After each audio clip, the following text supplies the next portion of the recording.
Hello everyone, watch this review here with a look at Cheetara from the, new Thundercats line, or the line accompanying the newer cartoon, put out by Bandai. Um, Honestly, would not have picked up this figure, but for the suspicion that we may never get a Cheetara in the classic style.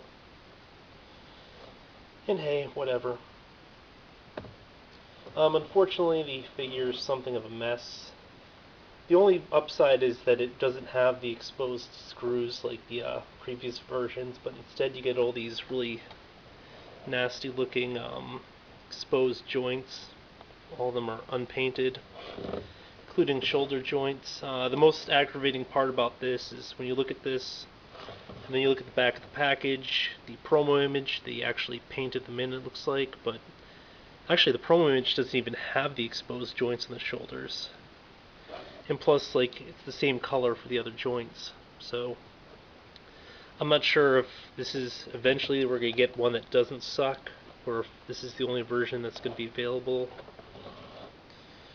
But hey, I picked this one up, and I'm going to open it up and let you know what I think. Before I forget, here's a comparison of the 6-inch Thundercats packaging against the Thundercats Classics packaging. As you'll notice, they opted for a completely different front appearance. The Classics line kind of stands out a bit more on the shelf because of it, and, frankly, it's just a nicer box design. Whereas this, it's just a open bubble, and then, you have an image of the character in the front. Surprisingly, the design for the back of the box is very similar in terms of just the general layout, with the image of the character at the top, logo, and then just some other selections at the bottom.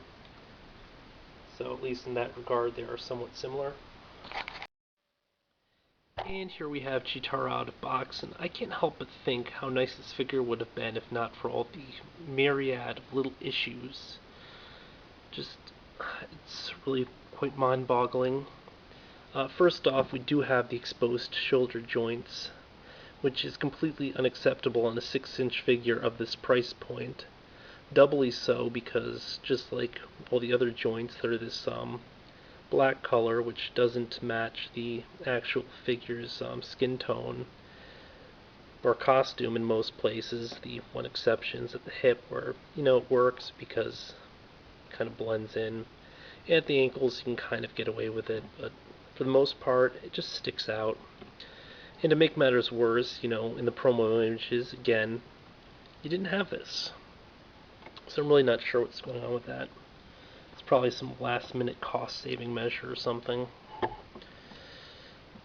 But in general, I feel that they did a great job on some elements of the sculpt, like the entire body going down to here.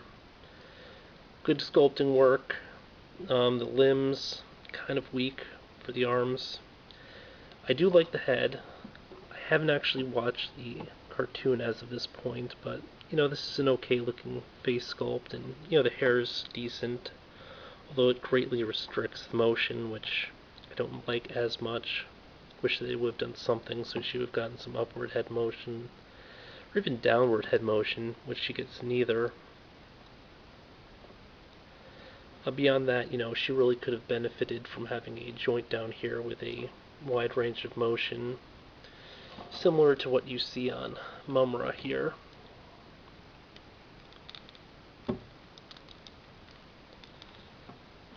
Now, while she does have a torso joint, you really can't get that much out of a torso joint, especially hers, which only seems to really rotate. The up and down just isn't there. Now, besides the joints really sticking out figuratively in the sense that, they're a different color and everything, and a vastly different color at that, they also quite literally stick out. You look at that, the pins really going out of the arms. Plus, it just seems to be a really cheap material. Just kind of bends easily. Worried about breaking it. And then down at the hands, the fingers are really oddly shaped. They look really cheap. The same issue was with the 3 3/4 inch one. The only big massive upside for this is the fact that she doesn't have any exposed screws. So I mean, really, thank God for small miracles. Although I have to comment that her the view back here is definitely ruined by this CE logo. I'm not even sure what that refers to. I assume it's probably something to do with copyright, but you know, they could have just tossed all the information up here where it's not visible. And you know, wouldn't stand out or anything. Otherwise, really decent articulation below the belt. Kind of crappy articulation above the belt, but I guess decent enough sculpting all around. Not a lot of paint used. I guess the most colors just like in the hair and stuff, where it looks like there's different shades, although I don't believe there are. The rest are just pretty glaring solid tones. You will notice that they didn't bother painting in the spots that they sculpted in, which is pretty slipshod, but kind of expected from Bandai. By the way, she does come with her bow staff, which isn't painted. It's also this really cheap plastic. And before I forget, you know, just for a general scale thing, let me quickly bring in the DC Universe Classics Superman. So I mean, it does kind of make for an interesting comparison between the three of them.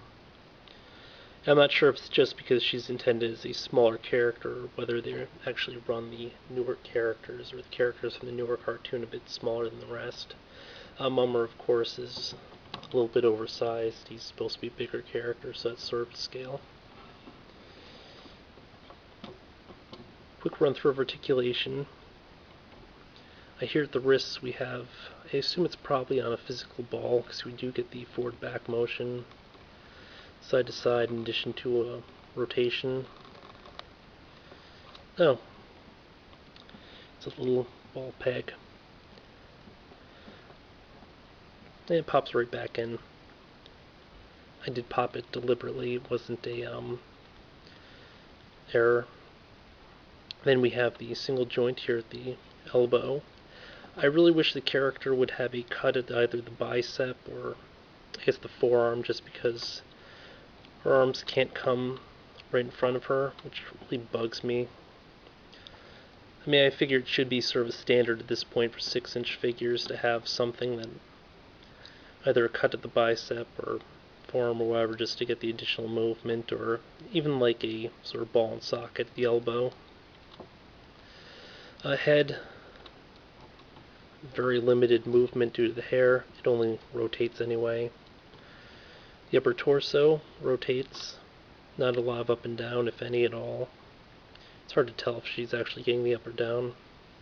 It is a really nicely concealed joint, though. A lot of the joints on her do look pretty nice when they did do the joints correctly. Other ones, of course, are kind of glaringly stupid. Then down at the hip, it's a proper joint. Good range of motion, everything. A well-concealed joint here at the thigh. Single jointed knee. Single jointed ankle. And then pivot. Nothing here. You'd assume that they would have something a little bit further up for rotation, but they do not. All your rotations just coming from up here, which, you know, I guess is kind of meh. Because that does sort of mess with your balance a little bit. I mean, in general, the biggest issue is just the fact that we don't have anything really at the waist to help give her better looking posing. We have nothing here at the bicep or anything to get the arms around. And then, of course, we don't have the rotation at the ankle or whatever, or any place on the lower portion of the leg to sort of work with the balance. Despite that, you know, still a decent figure, and really it's worlds up from the previously released 3 3/4 inch one, which used a really crazy looking articulation system. I think it was like a series of cuts all across the leg. And you know, she's a okayish display piece. Although again, you know, I just really wish that they would have given the additional articulation. They would have covered those joints and especially the case over here, and at least painted them, or no, at least cast the color close to what they have, if not painted them. But this has been a look at Cheetara. I mean, not great, but so far the best Cheetara we've had. Till next time, folks.